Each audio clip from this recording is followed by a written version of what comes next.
ANS mācību centrs līdz 2010. gada 28. septembrim uzņēmuma nosaukums bija SIA aeronavigācijas servisa mācību centrs.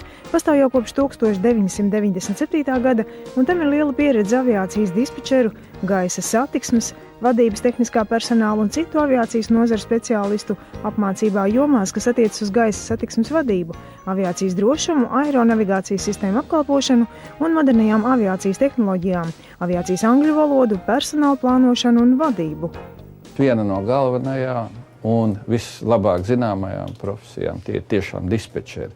Un es gribētu teikt, ka cilvēkiem, kas varbūt interesējās par šādu darbu, ir interesanti zināt, ka Latvijā no mūsu apmēram 2 miljonu cilvēkiem, cik mēs būsim saskaitīti, aviācijas dispečeri ir ne vairāk kā 100 cilvēki. Tātad tā ir viena ļoti neliela, es varētu pat teikt, zināmā mērā privileģēta un ļoti augsta profesionāli sagatavota darbinieku kategorija. Dispečeru atbildība ir ļoti dažādi, sākot no mūsu valsts gaisa telpas kontrolas un vadības. Tas ir visas mūsu debesis, kas atrodas virs mūsu valsts un kur šķērso ļoti daudz lidmašīnas katru dienu, daudz vairāk nekā varbūt nosējušas Rīgas lidostā. Un turpinot ar jau lidmašīnu novadīšanu uz lidlauku, uz nosēšanos vai attiecīgu pacelšanos, tad, kad lidmašīna uzsāk savu lidojumu. Un trešā kategorija tie ir tieši dispečeri, kas strādā lidostā, pamatā lidosta Rīga, bet dažreiz zināmos apstākļos arī Liepājā un Ventspilī dispečeri strādā tad, kad tur lidostas pieņem lidojumus. Tātad jau profesija ir viena, gaisa satiksmes vadība dispečeris, bet tie pienākumi dalās vismaz 3 virzienos. No pērnā gada septembra ANS centrā dispečera zinības apgūst 12 jaunie speciālisti.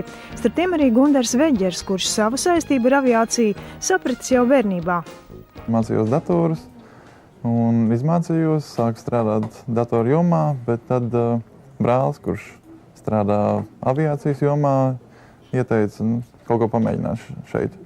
Un tieši tajā brīdī arī bija dispečera atlase. Aizgāju. Ļoti stingri bija pārbaudījumi, bija angļu valodas pārbaudījumi, Eirokontrola, FIS tests pagrūts.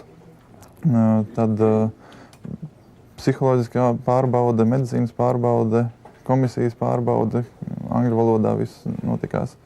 Un izturēju, un tagad mācos. Grupai, kurā mācās Gundars, līdz diplomam vēl gads, bet šā gada septembrī mācības uzsāks vēl 12 jaunie dispečeri. Kandidāta atlase līdz 22. jūlijam. Gribētu aicināt visus interesantus, kurus šāds darbs un šāda profesija nākotnē varētu saistīt. Pirmkārt, apskatīties mūsu uzņēmuma mājaslapu www.antc.lv. Tur ir rakstīts visas prasības. Jaunie dispečeri par savu nākotni var būt droši, jo uz 5 gadiem noslēgts līgums ar Latvijas gaisa satiksmi par darbu pēc apmācībām.